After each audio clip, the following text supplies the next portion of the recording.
స్తోత్రం కలుగునుగాక. క్రీస్తునందు ప్రియమైన సహోదరి సహోదరులకు యేసుక్రీస్తు నామములో వందనాలు తెలియజేస్తూ ఉన్నాను. క్రీస్తునందు ప్రియులారా, మీరందరూ కూడా తప్పకుండా ఈ యొక్క కార్యక్రమాన్ని మీరు చూస్తూ ఉన్నారు. మీరు ఎంతో బలపడుతున్నారని, దీవించబడుతున్నారని మేము నమ్ముతూ ఉన్నాం. మీలో అనేక మంది మాకు ఫోన్ చేస్తూ ఉన్నారు. మీ అభిప్రాయాలు, మీ ప్రార్థన అవసరతలు మాతో పంచుకుంటూ ఉన్నారు. మేము మీకోసం భారంగా ప్రార్థన చేస్తూ ఉన్నాము. మరి ఈ కార్యక్రమం కోసం కూడా మీరు భారంగా ప్రార్థన చేయండి. మీ సహాయ సహకారాలు తప్పక అందించాలని నేను మీకు తెలియజేస్తూ ఉన్నాను. ఈ కార్యక్రమం మిమ్మలను ఆత్మీయంగా బలపరుచుటకు, ఆత్మీయంగా సిద్ధపరచుటకు మాత్రమే ఉద్దేశించబడినవి. మేము అనగా నేను, మా అక్కగారైన మేరీగోల్డ్ గారు దేవుని పరిచర్యకు సంపూర్ణంగా సమర్పించుకునే వారంగా దేవుని సన్నిధిలో మేము కొనసాగుతూ ఉన్నాం. కాబట్టి మా లక్ష్యం ప్రభు కొరకు జీవించుట, ప్రభు కొరకు మరణించుట. ఈ లోక సంబంధమైనటువంటి ఆలోచనలు, ఆశలు లేని వారంగా సంపూర్ణంగా ప్రభు యొక్క మహిమార్థమై జీవించాలనేటువంటి ఉద్దేశంతో ప్రభు చేత ఏర్పరచబడిన, నియమించబడిన బిడ్డలంగా ఆయన సన్నిధిలో మేమున్నాం. కాబట్టి మీరందరూ కూడా ఈ పరిచర్య నిమిత్తం ప్రార్థన చేయాలని, ఈ కార్యక్రమాలు మీరు తప్పకుండా చూడాలని ప్రేమతో మీకు మనవి చేస్తూ ఉన్నాను. వీటి ద్వారా పరిశుద్ధాత్మతో నింపబడిన వారై ఆత్మ సంబంధమైన వరములు కలిగి ప్రభువుతో మాట్లాడుతూ, దర్శనాల ద్వారా, కళల ద్వారా ప్రభు సన్నిధిలో గడుపుతూ అనేక మందిని ఆత్మీయంగా సిద్ధపరుస్తూ బలపరుస్తూ ఉన్నారు. వీరు ప్రార్థన చేసి దర్శనాలను, కలభావాలను తెలుసుకొని అనేక మందికి తెలియచెప్పి అనేక మంది పట్ల దేవుని యొక్క చిత్తం ఏ విధంగా ఉందో ప్రార్థన ద్వారా వారు తెలుసుకొని అనేక మందితో పంచుకుంటూ అనేక మందిని బలపరుస్తూ దేవుని సన్నిధిలో బహుబలంగా వాడబడుతున్న దైవజనులు. వీరి వాక్యాన్ని ఇప్పుడు విందాం. దేవుని నామానికి స్తోత్రాలు. మీ అందరికీ నా ప్రత్యేకమైన వందనాలు తెలియజేస్తూ ఉన్నాం. దేవుని సన్నిధిలో మీరు ఆత్మీయంగా ఎదగాలని, దేవుని యొక్క కృపను పొందుకోవాలని మీకోసం మేము ప్రార్థన చేస్తూ ఉన్నాం. దేవుని యొక్క సన్నిధిలో దేవుని యొక్క వాక్యాన్ని కొద్ది నిమిషాలు ధ్యానం చేసుకుందాం. వాక్య భాగాన్ని పరిశీలన చేసినట్లయితే మత్తయి సువార్త 22వ అధ్యాయము 37వ వచనాన్ని చదువుకుందాం. అందుకైనా నీ పూర్ణ హృదయముతోనూ, నీ పూర్ణ ఆత్మతోనూ, నీ పూర్ణ మనసుతోనూ నీ దేవుడైన ప్రభువును ప్రేమింపవలెనన్నదియే. ప్రార్థన చేసుకుందాం. కృప కలిగిన దేవా, సర్వాధికారి, మీకు వందనాలు, స్తోత్రాలనైనా ఈ వాక్య భాగాన్ని మీరు మాకు ఇచ్చినందుకై మీకు లెక్కలేని స్తుతులు, వందనాలు, స్తోత్రాలు చెల్లించుకుంటూ ఉన్నాం. ఈ వాక్య భాగాన్ని మీ సన్నిధిలో ప్రభువా ధ్యానించుకునబోతూ ఉండగా మీ బిడ్డలతో మీరు మాట్లాడండి, మీరు మహిమ పొందమని మీకు అప్పగించుకుంటూ యేసయ్య అతి పరిశుద్ధ నామములో అడుగుచున్నాము తండ్రి, ఆమేన్. దేవుని యొక్క వాక్యాన్ని మనము పరిశీలన చేస్తే యేసు ప్రభు దగ్గరికి అనేకులు శోధించుచూ వచ్చారు. ఏంటి అంటే ధర్మశాస్త్రంలో ముఖ్యమైన ఆజ్ఞ ఏది? చూడండి, యేసు ప్రభు ఏమని మాట్లాడుతూ ఉన్నాడు అంటే, నీ పూర్ణ హృదయముతోనూ, నీ పూర్ణ ఆత్మతోనూ, నీ పూర్ణ మనస్సుతోనూ నీ దేవుడైన ప్రభువును ప్రేమింపవలెనన్నదియే. చాలా మందికి దేవుని మీద ప్రేమ లేకుండా పోతుంది. దేవుని మీద ప్రేమ లేకుండా పోతుంది. అందుకే ప్రభు అంటూ ఉన్నాడు, నీ పూర్ణ హృదయముతో, నీ పూర్ణ ఆత్మతో, నీ పూర్ణ మనస్సుతో దేవుణ్ణి ప్రేమించాలి. దేవుణ్ణి ప్రేమించాలి. పూర్ణ మనస్సు కావాలి, పూర్ణ ఆత్మ కావాలి, పూర్ణ హృదయము కావాలి, పరిపూర్ణమైనదిగా ఉండాలి. దేవుని యొక్క సన్నిధిలో కొరత ఉన్న దానిని ఆయన సహించలేడు, చేర్చుకోడు. పూర్ణత, పరిపూర్ణత కావాలి. పరిపూర్ణత కావాలి అంటే కొరతలన్నీ తీసివేయబడాలి. పరిపూర్ణత కావాలి అంటే కొరతలేమి లేకుండా ఉండాలి. అందుకే ఆయన విశ్వాసాన్ని ఆవగింజతో పోలుస్తూ ఉన్నాడు. ఆవగింజ ఎలా ఉంటుంది? పూర్ణంగా, పరిపూర్ణంగా ఉంటుంది. దానికి గుంటలు ఎక్కడ ఉండవు. దాన్ని క్రింద మంచి నేల మీద వేస్తే అది దొర్లుకుంటూ వెళ్ళిపోతుంది, కానీ ఎక్కడో ఒక చోట ఆగే పరిస్థితి దానికి ఉండదు. పరిపూర్ణమైన విశ్వాసము కావాలి, పరిపూర్ణమైన ప్రేమ కావాలి. అందుకే యేసు ప్రభు అంటున్నాడు, నీ పూర్ణ హృదయముతోనూ, నీ పూర్ణ ఆత్మతోనూ, నీ పూర్ణ మనసుతోనూ నీ దేవుడైన ప్రభువును ప్రేమించాలి. ప్రతి ఒక్క ఆత్మీయ బిడ్డకి ప్రారంభ దినాల్లో చాలా ప్రేమ ఉంటుంది, చాలా ఆసక్తి ఉంటుంది, చాలా ఉన్నతమైన ఆలోచన దేవుని మీద ఉంటుంది. దేవుణ్ణి విడిచి ఉండలేని ఆ యొక్క పరిస్థితి వాళ్ళలో కనబడుతూ ఉంటుంది. దేవుణ్ణి విడిచి ఉండలేరు, దేవుని చిత్తాన్ని చేయకుండా ఉండలేరు. ఏ సమస్య వచ్చినా, ఏ బాధ వచ్చినా, ఏ ఆలోచన వచ్చినా వెంటనే ప్రభు సన్నిధిలోనికి వెళ్ళి దేవునితో గడుపుతూ ఉంటారు, దేవునితో సహవాసము చేస్తూ ఉంటారు. అయితే దేవుణ్ణి మనము ప్రేమించుటలో పూర్ణమైనది కలిగి ఉండాలి. పూర్ణత, పరిపూర్ణత లేకపోతే, ఆ ప్రేమలో కొరత ఉంటే దేవుడు దానిని అంగీకరించడు. దేవుని యొక్క సన్నిధిలో పూర్ణమైన ప్రేమ మనము కలిగి ఉండకపోతే ఆయన మనల్ని అంగీకరించడు. దేవుని యొక్క వాక్యాన్ని మనము ధ్యానం చేస్తే, ఆ యొక్క వాక్య భాగాన్ని పరిశీలన చేస్తే, ప్రకటన గ్రంథము 2వ అధ్యాయంలో ఏమని వ్రాయబడుతూ ఉన్నది అంటే, నేను నీ మీద తప్పు ఒకటి మోపవలసి వస్తుంది. ఏం తప్పది? ఎఫెసులో ఉన్న సంఘపు దూతకు ఎలాగూ వ్రాయము. ఏమని అంటే, నువ్వన్నీ చేస్తూ ఉన్నావు, నీ క్రియలను, నీ కష్టమును, నీవన్నీ చేసే ప్రతి పనిని నేను ఎరుగుదును. నీవు సహనము కలిగి నా నామము నిమిత్తము భారము భరించి అలయలేదనియు నేను ఎరుగుదును. వాక్య భాగాన్ని మనము చూస్తే, నీవు సహనము కలిగి నా నామము నిమిత్తము భారము భరించి అలసిపోవడం లేదు. ఎవరైనా అబద్ధ బోధకులు వస్తే వాళ్ళని వెంటనే గ్రహించగలుగుతున్నావు, ప్రతిదీ పరిశీలన చేయగలుగుతున్నావు. కానీ నేను నీ మీద తప్పు ఒకటి మోపాలి, తెలుసా? ఏంటా తప్పు? ఏమిటా తప్పు? మొదట నీకుండిన ప్రేమను నీవు వదిలితివని నేను నీ మీద తప్పు ఒకటి మోపవలసి ఉన్నది. 4వ వచనాన్ని చూస్తే, ప్రకటన గ్రంథము 2వ అధ్యాయము 4వ వచనాన్ని మనము చూస్తే, అయినను మొదట నీకుండిన ప్రేమను నీవు వదిలితివని నేను నీ మీద తప్పు ఒకటి మోపవలసి ఉన్నది. దేవుడే తప్పు మోపుతూ ఉన్నాడు. ఏ విధమైన తప్పు అది? మొదట నీకుండిన ప్రేమను నీవు వదిలిపెట్టావు. దేవుణ్ణి నీకు తండ్రిగా, ఆయనను నీకు ఆ యొక్క హృదయంలో ఉన్నతమైన స్థానములో ఉంచుకునే విధంగా ఉండాలి. ఆయన నీకు తండ్రిగా ఉండాలి, నీవు ఆయనకు కుమారుడవుగా ఉండాలి, నీవు ఆయనకు కుమార్తెవుగా ఉండాలి. ఈ శరీర సంబంధమైన తల్లిదండ్రులకు, ఈ శరీర సంబంధమైన తండ్రికి నీవు ఈ లోక సంబంధమైన భోజనాన్ని ఎలా పెడుతూ ఉన్నావో, ఆ విధంగా నీ పరలోకపు తండ్రికి, నీ హృదయంలో నివసించే నీ తండ్రికి నీవు భోజనం పెట్టాలి.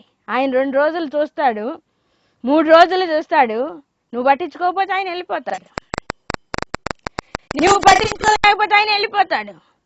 అప్పుడు నీ మీద తప్పు మోపడం జరుగుతుంది. ఎందుకంటే ఉన్నతమైన ప్రేమతో నీవు ఆయన్ని ప్రేమించలేకపోతూ ఉన్నావు.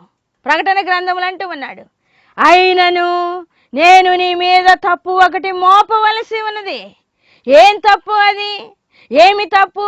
నీకు మొదట ఉన్న ప్రేమ ఇప్పుడు లేదు. ఉందా? నీ హృదయాన్ని నీవు పరిశీలన చేయి. ఎలాంటి ప్రార్థన నీకున్నదో, ఎలాంటి ఆలోచన నీకుందో, ఎలాంటి ఉద్దేశము నీకుందో, ప్రారంభంలో నీవు చేస్తూ ఉన్న ప్రార్థన ఈ దినము కూడా అదే విధంగా ఉందా? అదే విధంగా ఉంటే నీ మీద ప్రభు తప్పు మోపడు. ఎందుకంటే నీవు ఉన్నతమైన దేవుని బిడ్డవుగా ఉంటావు కాబట్టి, ఉన్నతంగా దేవుని యొక్క మాటకు విధేయుడు అవుతావు, ఉన్నతమైన దేవుని మాటకు విధేయురాలు అవుతావు కాబట్టి ఆయన నీ మీద తప్పు మోపడు. ప్రధానమైన ఆజ్ఞ ఏది అంటే, నీవు దేవుణ్ణి ప్రేమించాలి. నీవు దేవుణ్ణి పూర్ణమైన హృదయముతో, పూర్ణ ఆత్మతో, పూర్ణ మనసుతో ప్రేమించాలి. పౌలు గారు అంటున్నాడు, ఆత్మతో ప్రార్థన చేతును, మనసుతో ప్రార్థన చేతును, ఆత్మతో పాడుదును, మనసుతో పాడుదును. దేవుని యొక్క సన్నిధిలో ప్రతిదీ పరిపూర్ణమైనదిగా ఉండాలి. పరిపూర్ణత లేకపోతే దేవునిలో మనం నిలబడలేము. పరిపూర్ణత లేకపోతే దేవుని యొక్క సన్నిధిలో మనం ఉండలేము. మనము ఉన్నతమైన మొదటి ప్రేమను కలిగి ఉండకపోతే దేవునిలో ఐక్యపరచబడలేము, దేవుని యొక్క చిత్తాన్ని చేయలేము. ప్రేమ కావాలి. మొదట నా ప్రేమ కావాలి, మొదట నా ఆసక్తి కావాలి, మొదట నా ప్రార్థన కావాలి, మొదట నా ఆ యొక్క ఆలోచన కావాలి. ఏది చేసినా ప్రారంభ దినాల్లో ఎలా ఉంటుందంటే ప్రభువే సర్వస్వం. ఎవరైనా ఎక్కడికైనా వెళ్దాం రా అంటే దేవుని చిత్తం, ప్రభు బొమ్మంటే వస్తా లేకపోతే లేదు. ఏదైనా దేవుణ్ణి అడగాలి, ఏదైనా దేవుని దగ్గర నుంచి జవాబు తీసుకోవాలి అనే ఆలోచన, అనే తలంపు ఉంటుంది. రాను రాను ఏమైపోతుంది, మరలా వచ్చి ప్రభు క్షమించంటే క్షమిస్తాడులే. ముందైతే మనం వెళ్ళొద్దాం, ముందైతే మన బంధువుల దగ్గరికి వెళదాం, ముందైతే ఈ పని చేసేద్దాం, ఆ తర్వాత ప్రభువా నేను గమక్కని నేను అడగలేకపోయాను నన్ను క్షమించు అంటే ఆయనే క్షమిస్తాడు అనుకుంటాం. కానీ ఎప్పుడైతే ప్రేమ ఉంటుందో, ఎప్పుడైతే దేవుని మీద ప్రేమ ఉంటుందో ఆయన మాట పరిపూర్ణంగా మనము వినగలుగుతాం. దేవుని మీద ప్రేమ ఉన్నప్పుడు దేవుని యొక్క మాటకు విధేయమవుతాం. ప్రభు అంటూ ఉన్నాడు, మీరు నా ఆజ్ఞలు గైకొనుటను బట్టి మీరు నన్ను ప్రేమించుచున్నారో లేదో అర్థమైపోతూ ఉంది. ఆయన ఆజ్ఞలు గైకొన్నప్పుడు, ఆయన మాట విన్నప్పుడు ఆయనకు అర్థమైపోతుంది ఆయన మాట వినేవాళ్ళము, ఆయన్ని ప్రేమించే వాళ్ళమని. నిజంగా దేవుని మీద ప్రేమ ఉంటే, దేవుని మీద నీకు నిజమైన ప్రేమ ఉంటే, మొదట నీకుండిన ప్రేమ ఉంటే దేవుని ఆజ్ఞను మీరి ఒక చిన్న పని కూడా నీవు చేయలేవు. ఆలోచన చేయాలి.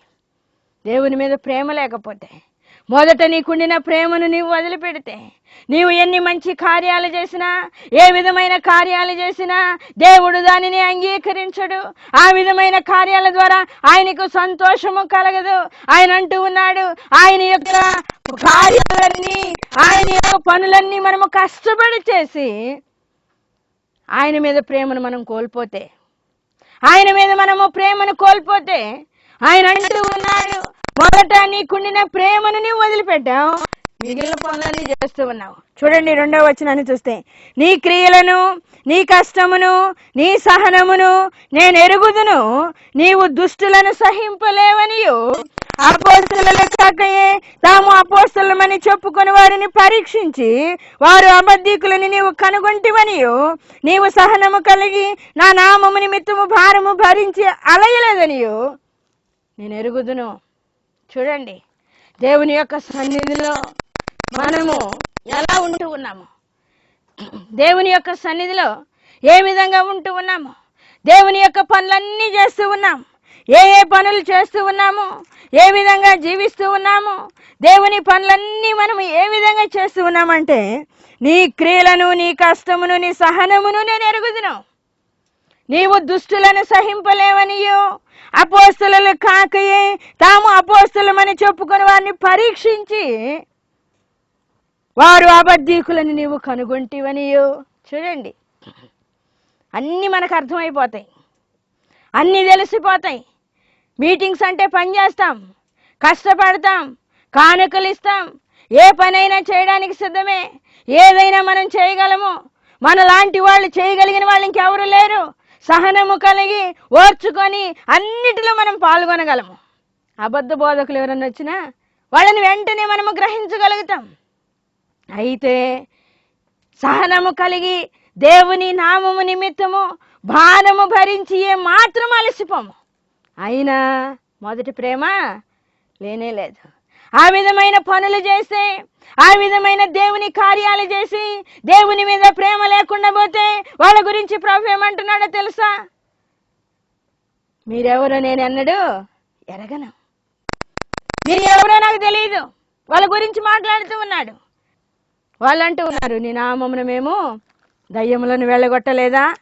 మత్తయి సువార్త 7వ అధ్యాయము మనము వాక్య ధ్యానాన్ని చేస్తూ ఉంటే 21వ వచనాన్ని చూద్దాం. ప్రభువా ప్రభువా అని నన్ను పిలుచు ప్రతివాడును పరలోక రాజ్యంలో ప్రవేశింపుడు గాని పరలోకమందున నా తండ్రి చిత్త ప్రకారము చేయవాడే ప్రవేశించును.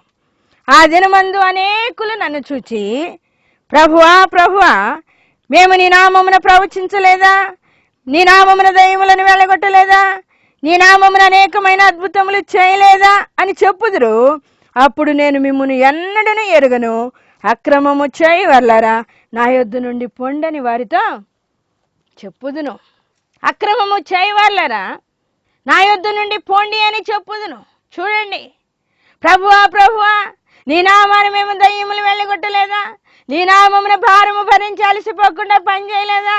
ఇదిగో మీ నిమిత్తం అంటే ఎంత దూరమైనా మేము పరిగెత్తి రాలేదా అంటే ఆయన అంటున్నాడు, నీ పనులు నాకెందుకు, నీ పనులు నాకెందుకు? నువ్వు అనుసరించవలసిన మొట్టమొదటి ఆజ్ఞ ఏంటి అంటే నీ పూర్ణ హృదయముతో, నీ పూర్ణ ఆత్మతో, నీ పూర్ణ మనస్సుతో నీ దేవుడైన ప్రభువుని ప్రేమించాలి. ఆ విధమైన ప్రేమ లేకుండా, ఆ విధంగా నన్ను ప్రేమించకుండా ఈ కార్యాలన్నీ చేసి నువ్వు నాకు ఇష్టడివి ఎలా అవుతావు? దేవుని యొక్క సన్నిధిలో మనం పరిశీలన చేయాలి. దేవుని యొక్క వాక్యాన్ని మనం పరిశీలన చేయాలి. ప్రభు అంటూ ఉన్నాడు, నీవు నన్ను ప్రేమించాలి. మొదట నీకున్న ప్రేమను నీవు వదిలిపెట్టావు. నీకున్న ప్రేమ వదిలిపెట్టావు నువ్వు. నేను నీ మీద తప్పు మోపుతూ ఉన్నాను. నీవు ప్రేమించకపోతే, నీవు నన్ను ప్రేమించకపోతే నీవు అక్రమము చేయవాడు అవుతావు. అక్రమము చేయవాళ్ళారా నా యొద్ద నుండి పోండని చెప్పుదును. చూడండి, అక్రమము చేయవారిని ఆయన దగ్గర నుంచి పంపుతూ ఉన్నాడు. అక్రమము చేయవారు ఆయనకి ఇష్టం లేదు. చేయాల్సింది చేయకుండా మనకి ఇష్టమైనట్టు చేసుకుంటూ వెళ్తూ ఉంటే ప్రభు అంగీకరిస్తాడా? అంగీకరించడు. ఆయన అంగీకరించడు. పేతురుతో ప్రభు అంటూ ఉన్నాడు, ఏమని అంటే నీవు నన్ను ప్రేమించుచున్నావా? చూడండి, నిన్ను ప్రభు ప్రశ్నిస్తూ ఉన్నాడు. నీవు నన్ను ప్రేమించుచున్నావా? వీరందరికంటే నా పైన నీకు ఎక్కువ ప్రేమ ఉన్నదా? ఆలోచన చేయి. నీకు ప్రభువు మీద ప్రేమ ఉన్నదా? నీ బంధువుల కంటే, నీ వాళ్ళ కంటే, నీ డబ్బు కంటే, నీ ఆస్తి కంటే, నీ ఐశ్వర్యం కంటే దేవుని మీద నీకు ఎక్కువ ప్రేమ ఉందా? ఈ సమయంలో నీవు ఆలోచన చేయాలి. లేకపోతే ప్రభు నిన్ను నిలదీస్తాడు, నీ మీద తప్పు మోపుతాడు. ఆయన ఆ యొక్క ప్రధానమైన ఆజ్ఞను అనుసరించమని చెప్తూ ఉన్నాడు. నీ పూర్ణ హృదయంతో, నీ పూర్ణ ఆత్మతో, నీ పూర్ణ మనసుతో నీ దేవుని ప్రభువుని ప్రేమించాలి. యోహాను సువార్త 21వ అధ్యాయంలో పేతురు అంటూ ఉన్నాడు, నీవు నన్ను ప్రేమించుచు ఉన్నావా? పేతురు అంటున్నాడు, నేను ప్రేమించుచున్నానో లేదో నీకు తెలుసులే ప్రభువా. చూడండి, అందుకే అంటున్నాడు, నువ్వు నన్ను ప్రేమిస్తే నా గొర్రె పిల్లల్ని కాసేవాడివి, నీవు నన్ను ప్రేమించితే నా గొర్రె పిల్లల్ని మేపేవాడివి. అవి చేయలేదంటేనే అర్థమైపోతుంది నా మీద ప్రేమ తగ్గిందని. ఇంకోటి చెప్పాల్సిన అవసరం లేదు. ఆయనకి ఇంకొక విధంగా సాకులు చెప్పాల్సిన అవసరం లేదు. ఆయన్ని ప్రేమిస్తూ ఉన్నామో లేదో అనేది తెలియడానికి ఆయన మాట వినడమే ప్రధానమైనది. ఆయన మాట వినకుండా ఏమి చేసినా కూడా, ఆయన మాట వినకుండా, ఆయన చిత్తాన్ని చేయకుండా మనం ఏవేవో దేవుని కార్యాలు చేసినా కూడా వాటి వలన ప్రయోజనం ఏమీ లేదు. నీ పూర్ణ హృదయంతో, నీ పూర్ణ ఆత్మతో, నీ పూర్ణ మనసుతో నీ దేవుడైన ప్రభువుని ప్రేమించాలి.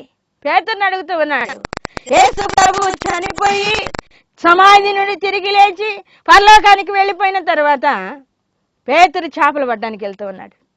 చూడండి, మీరు నన్ను వెంబడించండి అని ప్రభు చెప్పినప్పుడు వారు తమ వలలు విడిచి యేసు ప్రభుని వెంబడించారు.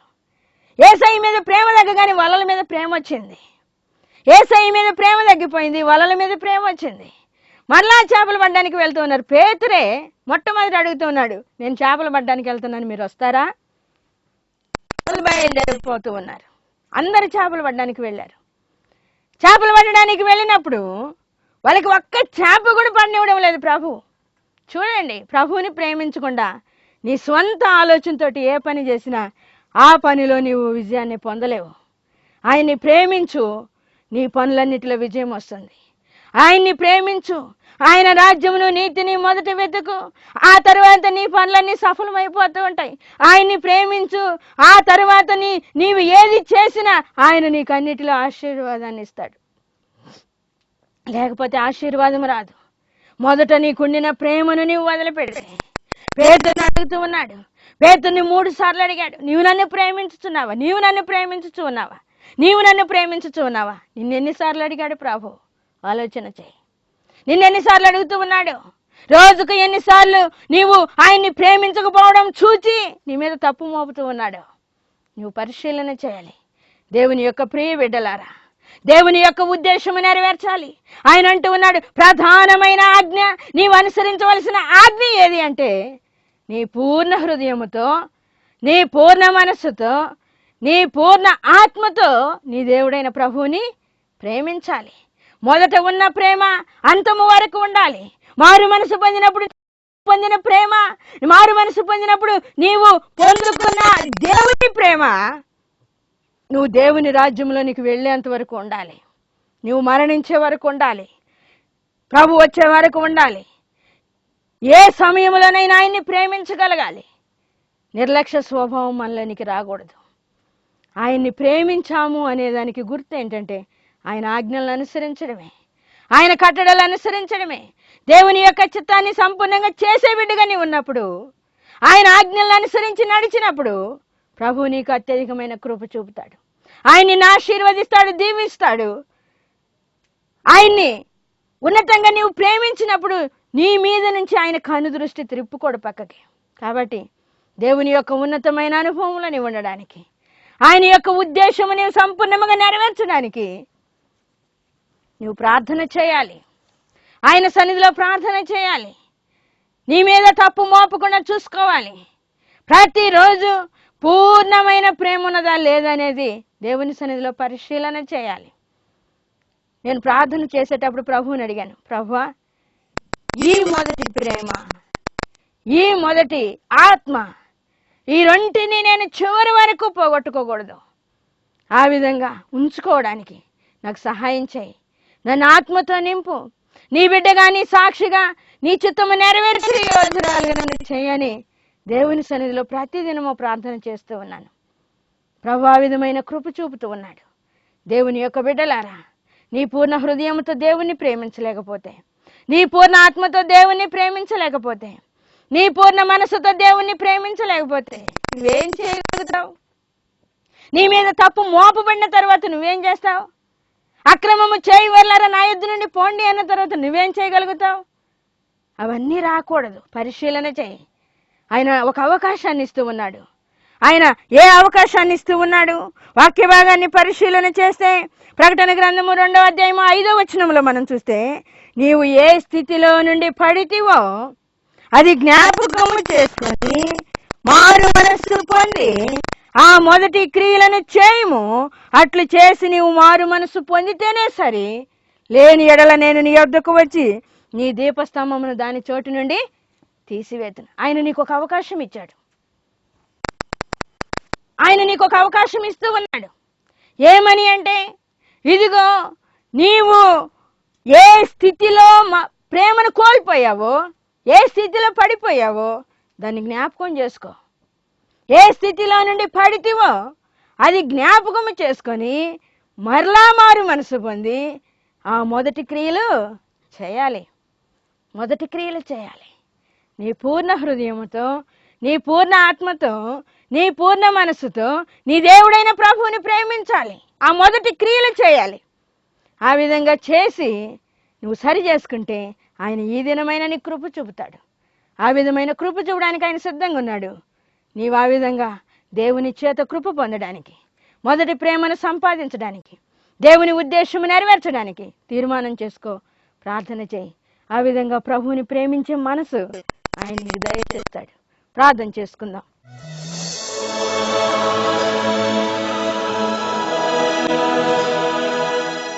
కృప కలిగిన దేవా, సర్వాధికారి అయిన తండ్రి, సర్వకృపానిధి, మీకు వందనాలు, స్తుతులు, స్తోత్రాలు ప్రభువా.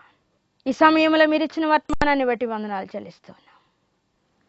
నీ పూర్ణ హృదయముతో, నీ పూర్ణ మనస్సుతో, నీ పూర్ణ ఆత్మతో నీ దేవుడైన ప్రభువుని ప్రేమించాలి అని ధర్మశాస్త్రంలో మొట్టమొదటి ఆజ్ఞగా మీరు ఇచ్చారు. అవును ప్రభువా, మిమ్మల్ని ప్రేమించకపోతే మీ ద్వారా మేము తప్పు మోపబడిన వారముగా ఉంటాం. మీరు మా మీద తప్పు మోపిన తర్వాత మేమేం చేయలేం ప్రభువా. అయినా మీరు మా కృప చూపే దేవుడిగా ఒక అవకాశాన్ని ఇచ్చారు. ఏ స్థితిలో నుండి నువ్వు పడ్డావు అది జ్ఞాపకం చేసుకొని మారు మనసు పొంది మరలా నన్ను ప్రేమించడం మొదలుపెట్టని చెప్తూ ఉన్నారు. ఆ విధంగా చేయడానికి, మీ మీద ఉన్న ప్రేమను కోల్పోయిన ప్రతి బిడ్డ మరలా ప్రేమను పొందడానికి ఆ విధమైన ఆలోచన, ఆత్మ నడిపింపు ప్రతి బిడ్డకు దయచేయమని మీకు అప్పగించుకుంటూ యేసయ్య అతి పరిశుద్ధ నామములో అడుగుచున్నాము తండ్రి, ఆమేన్. క్రీస్తునందు ప్రియమైన వారలారా, ఈ కార్యక్రమాలన్నీ మీరు వింటున్నారు, చూస్తున్నారు. మీరు దీవించబడుతూ ఉన్నారు. మరి ముఖ్యంగా నేను తెలియజేస్తూ ఉన్నాను, ఈ పరిచర్య కోసం మీరు ప్రార్థన చేయండి. దేవుడు మిమ్మల్ని ప్రేరేపిస్తే మీరు కానుకలు పంపదలిచిన వారు, కొంతమంది మమ్మల్ని అడుగుతున్నారు, ఎలా మీ కానుక పంపించాలండి అని. ఏం లేదు, మీరు ఈ స్క్రీన్ మీద కనిపిస్తున్నటువంటి ఫోన్ నెంబర్కి మీరు ఫోన్ చేయండి. ఆ వివరాలన్నీ మీకు తెలియజేయబడతాయి. మీరు పంపించే ప్రతి కానుక ఖచ్చితంగా ప్రభు పరిచర్యకు వినియోగిస్తాం. ఎందుకంటే మేము వివాహాలు చేసుకోకుండా మేరీగోళ్ళక్క నేను సంపూర్ణంగా దేవుని పరిచర్యకు సమర్పించుకొని ప్రభు కొరకే జీవించాలి, ప్రభు కొరకే మరణించాలనేటువంటి ఒక దృఢ సంకల్పంతో ప్రభు సన్నిధిలో కొనసాగుతూ ఉన్నాం. ఈ పరిచర్య మరి ఎక్కువగా బలపరచబడి ఆశీర్వదించబడి ప్రభు సన్నిధిలో కొనసాగినట్లుగా సహకరించాలని ప్రేమతో మనవి చేస్తున్నాను. మా అడ్రస్ హోలీ స్పిరిట్